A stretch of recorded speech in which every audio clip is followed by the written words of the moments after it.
ಒಬ್ಬ ಸಹಕಾರಿಯು ಹಿರಿಯ ರಾಜಕಾರಣಿಯು ನನ್ನ ಆತ್ಮೀಯರಾದಂಥ ಸನ್ಮಾನ್ಯ ಶ್ರೀ ಬಿ ರಮಣತ್ರಯವರೇ, ಅದೇ ರೀತಿ ನನ್ನನ್ನು ಅಭಿನಂದಿಸಿದಂಥ ಸನ್ಮಾನ್ಯ ಡಾಕ್ಟರ್ ಕಾಂಬಟ್ರವರೇ, ಹಾಗೆ ಅಭಿನಂದನಾ ಭಾಷಣವನ್ನು ಮಾಡಿದಂಥ ಮಾಜಿ ಸಂಸದರು ಆತ್ಮೀಯರಾದಂಥ ನಳಿನ್ ಕುಮಾರ್ ಕಟೀಲ್ರವರೇ, ಮತ್ತು ಬೆಳಗ್ಗೆ ಬಂದು ನಮ್ಮನ್ನು ಒಂದು ಗೌರವಿಸಿದಂಥ ಕ್ಯಾಪ್ಟನ್ ಬ್ರಿಜೇಶ್ ಚೌಕರ್ ಅವರೇ, ಈ ಸಮಾರಂಭದ ಅಧ್ಯಕ್ಷರು, ಈ ಕ್ಷೇತ್ರದ ಶಾಸಕರು ನನ್ನ ಆತ್ಮೀಯರಾದಂಥ ಅಶೋಕ್ ಕುಮಾರ್ ರೈ ಅವರೇ, ಧುಳ್ಯದ ಶಾಸಕಿಯಾದಂಥ ಭಾಗೀರಥಿ ಮುಳ್ಳ್ಯರವರೇ, ಸಂಜೀವ್ ಮಠದೂರವರೇ, ಸಿದ್ದರಾಮಯ್ಯವರೇ, ವೇದಿಕೆಯಲ್ಲಿ ಇರುವಂಥ ಎಲ್ಲ ಗೌರವಾನ್ವಿತ ಗಣ್ಯರೇ ಮತ್ತು ನನ್ನ ಜೊತೆ ಸನ್ಮಾನವನ್ನು ಸ್ವೀಕರಿಸಿದಂಥ ಶಶಿಕುಮಾರ್ ಬಾಲಿಯವರು, ನಾನು ಹೇಳೋದು ಯಾವುದೇ ಒಂದು ಪ್ರಶಸ್ತಿಯನ್ನು ಹುಡ್ಕೊಂಡು ನಾವು ಹೋಗಬಾರ್ದು. ಪ್ರಶಸ್ತಿಯನ್ನು ಹುಡ್ಕೊಂಡು ಹೋಗಿ ನಾವು ಪ್ರಶಸ್ತಿಯನ್ನು ಪಡೆಯುವುದು ಭಾಳ, ಯಾಕೆ ಕೆಲವು ಕಡೆ ಮಾಡಿರ್ತಾರೆ, ಪ್ರಯೋಗ ಗೊತ್ತಿದೆ, ಅವರಿಗೆ ಇನ್ವೈಟ್ ಮಾಡ್ತಾರೆ, ಪ್ರಶಸ್ತಿ ಕೊಡಿ ಅಂತ. ಆದರೆ ಯಾವುದೇ ಕ್ಷೇತ್ರದಲ್ಲಿ, ನಾನು ಸಹಕಾರಿ ಕ್ಷೇತ್ರ ಅಂತ ಮಾತ್ರ ಹೇಳೋದಿಲ್ಲ, ಪ್ರಶಸ್ತಿಯನ್ನು ಹುಡ್ಕೊಂಡು ಹೋಗಬಾರ್ದು. ನನಗೆ ದೇಶ ವಿದೇಶಗಳಲ್ಲಿ ಎಲ್ಲ ಪ್ರಶಸ್ತಿ ಬಂದಿದೆ, ಅದಕ್ಕೆ ಕಾರಣೀಕರ್ತ ನಾನಲ್ಲ, ನೀವು ಈ ರೀತಿಯಾಗಿ ನಮ್ಮ ಜಿಲ್ಲೆಯಲ್ಲಿ ಸಹಕಾರಿ ಕ್ಷೇತ್ರವನ್ನು ಬೆಳೆಸಿದ್ರಿಂದ ರಾಜ್ಯದಲ್ಲೇ ಸಹಕಾರಿ ಕ್ಷೇತ್ರಕ್ಕೆ ಒಂದು ಹೆಚ್ಚಿನ ಆದ್ಯತೆ ಸಿಕ್ಕಿದೆ. ಅದೇನು ನನಗೆ ಪ್ರಶಸ್ತಿ ಸಿಕ್ಕಿದೋ ಅದೆಲ್ಲ ನಿಮಗೆ ಸತ್ಯ. ಯಾಕೆ ನಾವು ಒಬ್ಬರಿಂದ ಏನನ್ನೂ ಮಾಡಲಿಕ್ಕಾಗಲಿಲ್ಲ. ನಾವು ನಿಷ್ಠುರವಾದಿಗಳಾಗಿರ್ಬೇಕು ಹೇಳಿದರು ಅಶೋಕ್ ಉದಯವರು. ನಮ್ಮ ಇವರು ಹೇಳಿದರು ಶಾಂಭಟ್, ಅವರು ಉದ್ಯೋಗಕ್ಕೆ ಸೇರಿದಾಗ ನಮಗೆ ಸಿಕ್ಕಿದ್ರು ಮೊದಲು. ಹಾಗೆ ಹೇಳೋದು, ಯಾವುದೇ ಕೆಲಸವನ್ನು, ಒಳ್ಳೆಯ ಕೆಲಸವನ್ನು ಧೈರ್ಯದಿಂದ ಮಾಡಿ, ಯಾರಿಗೆ ಹೆದರಬಾರ್ದು. ನಾವು ಒಳ್ಳೆ ಕೆಲಸ ಮಾಡಿದಾಗ ಆಮೇಲೆ ಅದನ್ನು ಜನ ಗುರುತಿಸ್ತಾರೆ. ಹಳೆ ಕಡೆ ಅನ್ನುವಂಥದ್ದು ಎಲ್ಲ ಇದ್ದದೆ. ನನಗೂ ಕೂಡ ಮೊದಲು ಪೇಪರ್ನಲ್ಲಿ ಹಾಕಿದ್ರು ಬೇಕಾದಷ್ಟು, ಅದರಿಂದ ಅವರಿಗೇನು ಲಾಭ ಬರಲಿಲ್ಲ, ನಾನು ದುಡ್ಡು ಕೊಡಲಿಲ್ಲ, ಅಲ್ಲಿ ಮೇಲೆ ನಿಲ್ಲಿಸ್ಬಿಟ್ರು. ಅದೆಲ್ಲ ಇದ್ದದೆ, ಅದನ್ನು ನಾವು ಮೆಟ್ಟಿ ನಿಲ್ಲಬೇಕು. ಆಗ ಮಾತ್ರ ಯಾವುದೇ ಕೆಲಸವನ್ನು ಸುಸೂತ್ರವಾಗಿ ಮಾಡಲಿಕ್ಕೆ. ನಾನು ಸುಮಾರು 42 ವರ್ಷಗಳ ಕಾಲ ಸಹಕಾರಿ ಕ್ಷೇತ್ರದಲ್ಲಿ ಕೆಲಸ ಮಾಡಿದೆ. ನಾನೇನು ಭಾಳ ಓದಲಿಲ್ಲ, ಬರೀ SSLC ಓದಿ. ಆಗಿನ SSLCಗೂ ಈಗಿನ ಡಿಗ್ರಿಗೂ ಸಮಾನತೆ ಬರುವುದಿಲ್ಲ. ಈಗಿನವರಿಗೊಂದು ಬ್ಯಾಲೆನ್ಸ್ ಶೀಟ್ ಮಾಡಿದರೆ ಯಾರನ್ನ ಹೊಡ್ಕೊಂಡು ಹೋಗ್ತಾರೆ, ನಾವು ಪುಕ್ಕಡಲ್ಲೇ ಬ್ಯಾಲೆನ್ಸ್ ಶೀಟ್ ಮಾಡಿ ತೋರಿಸ್ತೇವೆ. ಇದು ಮಾತ್ರ, ನಾನು ವಾಣಿಜ್ಯ ಬ್ಯಾಂಕ್ನಲ್ಲಿಯೂ ಕೆಲಸ ಮಾಡಿದ್ದೇನೆ. ನನಗೆ ಸಿಂಡಿಕೇಟ್ ಬ್ಯಾಂಕ್ನಲ್ಲಿ ತೆಗೆದು ಆಫೀಸರ್ ಹುದ್ದೆ ನೀಡಿದರು ನನ್ನ ಕೆಲಸ. ಆದರೆ ಕಾರಣಾಂತರದಿಂದ ನಾನು ಬೇಡ, ನನಗೆ ಸಹಕಾರಿ ಕ್ಷೇತ್ರವೇ ಒಳ್ಳೆ ಅನ್ನುವಂಥ ದೃಷ್ಟಿಕೋನದಿಂದ ಬ್ಯಾಂಕಿಗೆ ರಿಸೈನ್ ಮಾಡಿ ಈ ಬ್ಯಾಂಕಿನ ನಿರ್ದೇಶಕರ ಹುದ್ದೆಯಲ್ಲಿ ನಾನು ಸ್ಪರ್ಧೆ ಮಾಡಿ ನಿರ್ದೇಶಕನಾದಾಗ ಸಂಸ್ಥೆಟ್ಟು ಅಧ್ಯಕ್ಷರಾಗಿದ್ದು ಅವರ ಅವಧಿ ಮುಗಿಯಿತು. ಆಗ ವೀರಪ್ಪ ಮೊಯ್ಲಿಯವರು ಮುಖ್ಯಮಂತ್ರಿ ಆಗಿದ್ದರು. ಅವರು ನನಗೆ ತಿಳಿಸಿದ್ರು, ನೀನು ಅಧ್ಯಕ್ಷನಾಗಿ. ನಾನು ಹೇಳಿದೆ, ನನಗೆ ಸಾಧ್ಯ ಇಲ್ಲ, ನಾನೊಬ್ಬ ಸಾಮಾನ್ಯ ಮನುಷ್ಯ, ಇಲ್ಲ ಆಗಬೇಕು ಹೇಳಿ.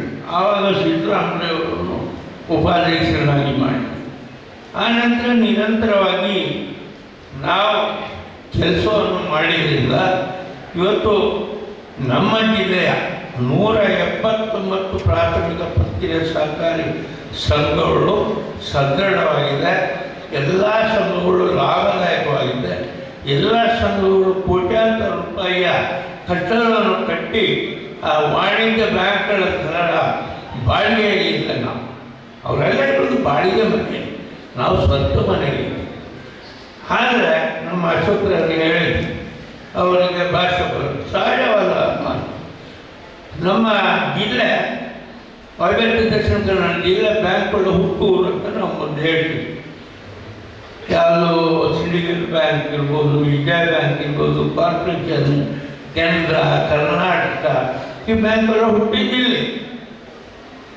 ಅದರಲ್ಲಿ 3 ಬ್ಯಾಂಕ್ ಹೋಯ್ತು, ವಿಲೀನ ಆಯಿತು.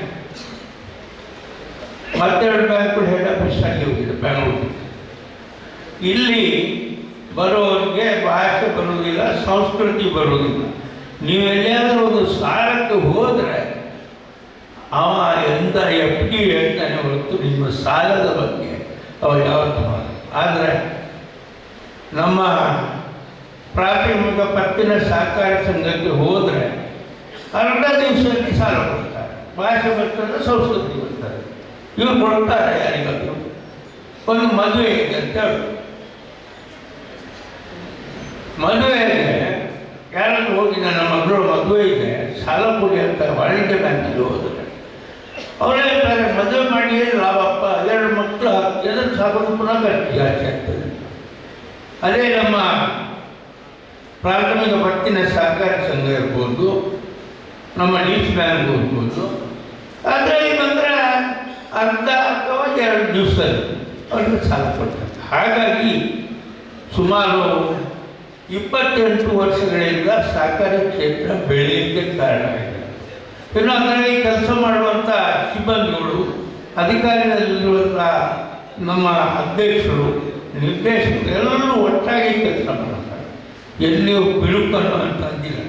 ಹಾಗೆ ನಮ್ಮ ಜಿಲ್ಲೆಯ ಸಹಕಾರಿ ಕ್ಷೇತ್ರ ಬೆಳೆದಿದೆ. ನಾನು 31 ವರ್ಷ ಅಧ್ಯಕ್ಷ ಆಯಿತು. ಯಾವತ್ತೂ ರಾಜಕೀಯ ಮಾಡಿ ಕೇಳಿ, ಸೊಸೈಟಿ ಅಧ್ಯಕ್ಷರಿಗೆ ಕೇಳಿ, ಕಾರ್ಯದರ್ಶಿಗಳಿಗೆ ಕೇಳಿ, ಅವ ಯಾವ ಪಕ್ಷದವ ಅಂತ ನಾನು ನೋಡೋದಿಲ್ಲ. ಅವನು ಒಳ್ಳೆ ಕೆಲಸ ಮಾಡ್ತಾನ, ಅವನಿಗೆ ಸಪೋರ್ಟ್ ಮಾಡ್ತೇವೆ. ಮತ್ತು ನಮ್ಮ ಜಿಲ್ಲೆಯಲ್ಲಿ ಚುನಾವಣೆ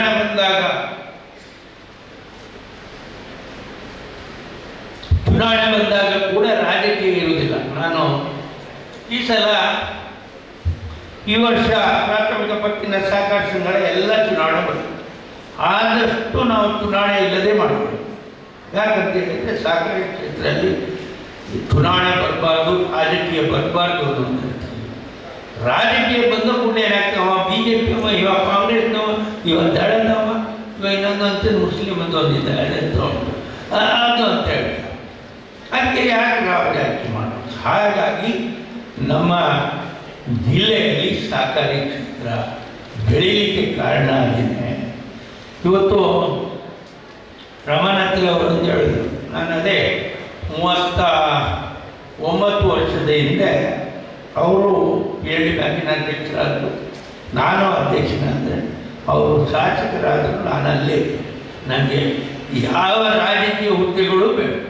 ಯಾಕೆ ಹೇಳಿದರೆ ಅಲ್ಲಿ ಹೋದ ಕೂಡಲೇ ನಾವು ರಾಜಕೀಯ ಮಾಡಬೇಕಾಗಿದೆ. ನಳಿನ್ ಕುಮಾರ್ ಕಟೀಲ್ರವರು ಒಂದು ಮಾತು ಹೇಳಿದರು, ನಾವು ಅವರು ಈ ಚುನಾವಣೆ ಬರೋ ಮೊದಲು, MP ಚುನಾವಣೆ ಬರೋ ಮೊದಲು ಈ ನಮ್ಮ ದೇವಸ್ಥಾನಗಳ ಅಭಿವೃದ್ಧಿ ಕೆಲಸದಲ್ಲಿ ಒಟ್ಟಿಗೆ ಕೆಲಸ ಮಾಡ್ತಾರೆ. ಅವರನ್ನು ಎಲ್ಲ ಕಡೆ ಕರ್ಕೊಂಡು ಹೋಗ್ತಿದ್ದೆ, ಅವ್ರ ಜೊತೆ ಇರ್ತಿದ್ದೆ. ಅವರು ಹೇಳಿಲ್ಲ, ಅವರಿಗೆ ಟಿಕೆಟ್ ಸಿಕ್ಕಿದಾಗ ಮೊದಲೇ ನನ್ನ ಮನೆಗೆ ಬಂದಿದ್ದಾರೆ. ಬೆಳಗ್ಗೆ 7 ಗಂಟೆಗೆ ಬಂದು ಹೇಳಿದರು, ಏನಂತ ಟಿಕೆಟ್ ಸಿಕ್ಕಿದೆ ಹೇಳಿದ್ರು. ಎಲ್ಲಿ ಕೇಳಿದ್ರು, MP ಟಿಕೆಟ್ ಅಂತ ಹೇಳಿ. ಅಂದರೆ ನಮ್ಮ ಆತ್ಮೀಯತೆ ಅಷ್ಟು ಇದೆ. ಅವ್ರು ಹೇಳಿದರು, 2ನೇ ಸಲ ನಾನು ಜನಾರ್ದನ ಪೂಜಾರಿ ಅವರ ಇದು ಪ್ರಚಾರ ಸಮಿತಿ ಅಧ್ಯಕ್ಷರು ಅದು ಮಾಡಿದವರು ರಮಣಾಥರು. ನಾನು ಕೊಟ್ಮೇಲೆ ಇರಬೇಕಲ್ಲ, ಅವರೇ ಮಾಡಿದ್ರು. ನಾನು ಎದುರಿಗೆ ಹೇಳ್ತೀನಿ, ಏನಿದ್ರು ನಂದು ಹಾಗೆ. ನಾವು ಮುಚ್ಚಿಟ್ಟು ಯಾವುದೂ ಕೆಲಸ ಅವ್ರು ಮಾಡಬಾರ್ದು, ಮುಚ್ಚಿಟ್ಟು ಕೆಲಸ ಮಾಡಬಾರ್ದು. ಇವತ್ತು ಸಹಕಾರಿ ಕ್ಷೇತ್ರ ಏನು ತಿದ್ದುಪಡಿ ಬರ್ತದೆ ಅಂತ 1 ವರ್ಷದಿಂದ ಕಾಯ್ತಾ ಇಲ್ಲ.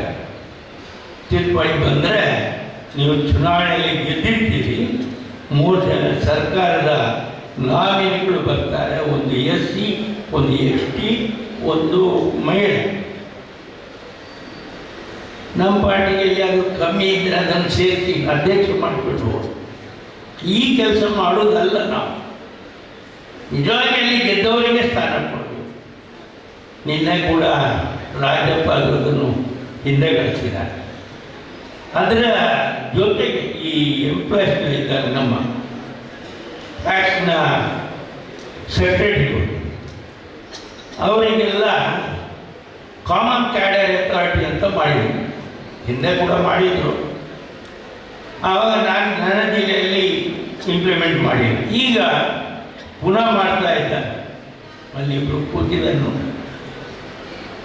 ನಾನು ಮಾಡಲಿಕ್ಕೆ ಬಿಡೋದಿಲ್ಲ. ಯಾಕೆ ಹೇಳಿದರೆ, ಒಬ್ಬ ವ್ಯವಸ್ಥಿತವಾಗಿ ಒಂದು ಊರಿನಲ್ಲಿ ಆ ಸೆಕ್ರೆಟರಿಯನ್ನು ಇಟ್ಕೊಂಡು ನಾವು ಕೆಲಸ ಮಾಡ್ತೇವೆ. ಅದನ್ನು ಬಿಟ್ಟು ಯಾರ ಕುಂದಾಪುರ ಇಲ್ಲಿ ಬರೋದು, ಇಲ್ಲಿ ಅವನ ಬಸರೂರಿಗೆ ಹೋಗೋದು, ಅವನ ಸಂಬಳದ ಏರಿದೆ, ಇದನ್ನೆಲ್ಲ ಯಾರು ಲೆಕ್ಕ ಮಾಡ್ತಾರೆ? ಯಾರಿಲ್ಲ. ನಾವು ಹೇಳಿದಾಗ ನಮ್ಮ ಕೈಯಲ್ಲಿ ಸೂತ್ರ ಪೂರ್ತಿ ಬರಬೇಕು, DC ಬ್ಯಾಂಕಿನ ಅಂಡರ್ ಸೂತ್ರ ಬರಬೇಕು ಅನ್ನುವಂಥ ದೃಷ್ಟಿಕೋನದಿಂದ ಅದನ್ನು ಮಾಡ್ತಾರೆ. ಆದರೆ ನನ್ನ ಒಪ್ಪಿಗೆ ಇಲ್ಲ. ಅದಕ್ಕೆ ಹಿಂದೆ ಕೂಡ ನಾನು ಮಾಡಲಿಲ್ಲ ಇಂಪ್ಲಿಮೆಂಟ್. ಈ ಸಲ ಕೂಡ ಬಂದರೂ ಕೂಡ ಕಾನೂನು ಹೋರಾಟ ಇವರೇ ಮಾಡ್ತಾರೆ, ನಾನು ಹೋಗ್ಲಿಕ್ಕೆ ಆಗೋದಿಲ್ಲ, ಅವರೇ ಮಾಡ್ತಾರೆ ಅಂತ ಸಪೋರ್ಟ್ ಕೊಡ್ತೇವೆ ನಾವು. ಹಾಗೆ ನಮ್ಮ ಸಹಕಾರಿ ಕ್ಷೇತ್ರ ಎಲ್ಲ ಬೆಳೆಯೋದ್ರಿಂದ ಇವತ್ತು ನಮಗೆ ಗೌರವ ಸಿಗ್ತದೆ. ಇನ್ನು ಅಶೋಕ್ ಕುಮಾರ್ ಅವರು ಮಹಿಳೆಯರ ಬಗ್ಗೆ ಹೇಳಿ 25 ವರ್ಷಗಳ ಹಿಂದೆ ನಾನು ಅಧ್ಯಕ್ಷ 5-6 ವರ್ಷ ಆದಾಗ ಮಹಿಳೆಯರು ಎಲ್ಲಿಯೂ ಬರ್ತಿಲ್ಲ, ಯಾವ ಫಂಕ್ಷನಿಗೂ ಮಹಿಳೆಯರು ಬರ್ತಿಲ್ಲ. ಯಾಕಂತ ಕೇಳಿದರೆ ಆವಾಗ ಗಂಡಸರು ಹೇಳಿದ್ರು, ನೀನು ಅಲ್ಲಿ ಕೂತ್ಕೊಳ್ಳ, ನಾನು ಮಧ್ಯಾಹ್ನ ಫಂಕ್ಷನ್ಗೆ ಹೋಗಿ ಬರ್ತಾನೆ, ಊಟ ರೆಡಿ ಮಾಡೋದು. ಇವತ್ತು ಬದಲಾವಣೆ ಏನಾಗಿದೆ ಹೇಳಿದ್ರೆ, ನಾನು ಅದನ್ಕೊಂಡು ಇವರು ಯಾಕೆ ಸ್ವಾವಲಂಬಿಗಳು ಆಗಬಾರ್ದು ಅನ್ನುವಂಥ ದೃಷ್ಟಿಕೋನದಿಂದ ನವೋದಯವನ್ನು ಪ್ರಾರಂಭ ಮಾಡಿದ್ರು. ಇವತ್ತು ಮಹಿಳೆಯರು ಗಂಡಸರಿಗೆ ಹೇಳ್ತಾರೆ, ಇವತ್ತಿನ ದಿವಸ ಶನಿವಾರ ನಮಗೆ ಪುತ್ತೂರಿನಲ್ಲಿ ಅಭಿನಂದನಾ ಸಮಾರಂಭ ಇದೆ, ಅಲ್ಲಿ ಹೋಗ್ತೇವೆ ನಾವು, ನೀವು ಮನೆಯಲ್ಲಿ ಮಕ್ಕಳನ್ನು ಆಟ ಆಡಿಸ್ಕೊಂಡು ತಿಂಡಿ ತಿನ್ನಿಸ್ಕೊಂಡು ಇರಿ ಅಂತ ಹೇಳ್ತಾರೆ. ಆ ಧೈರ್ಯ ನಿಮಗೆ ಯಾವಾಗ ಬಂತು ಮಹಿಳೆಯರೇ? ಈ ಗುಂಪಿಗೆ ಸೇರಿದ ನಂತರ ಬಂತು. ಹಾಗೆ ನಾವು ಮಾಡುವ ಪ್ರತಿ ಕೆಲಸವೂ ಅಭಿವೃದ್ಧಿಯಾಗಿ ಸಾಮಾಜಿಕವಾಗಿ ಒಳ್ಳೆಯದನ್ನು ಮಾಡಬೇಕು ಅಂತ ಏನನ್ನು ನಿಷ್ಠ ಹಾಕದೆ ಹೇಳಿ ನಾವು ಹೆದರಬಾರ್ದು, ಇದ್ದದನ್ನೇ ಹೇಳಬೇಕು. ಆಗ ಮಾತ್ರ ಇದು ಸರಿಯಾದ. ಈಗ ರಮಣತ್ರವರೇ ಇದ್ದಾರೆ, ಅವರೇ ಇದು ಅಂತೋದು ರಿಸರ್ವೇಷನ್, ಅವರು ಮಾತ್ರ ಅದಕ್ಕೆ ವಿರೋಧ ಇರ್ಬೋದು, ಅದು ಬೇರೆ. ಯಾಕಂದರೆ ನಮ್ಮ ಜಿಲ್ಲೆ ವ್ಯವಸ್ಥಿತವಾಗಿ ನಡೀತಾ ಇದೆ. ಹಾಗೆ ತಮಗೆಲ್ರಿಗೂ ಶುಭ ಕೊಡ್ತಾ, ನನಗೆ ಯಾವುದೇ ಹುದ್ದೆ ಬಂದರೂ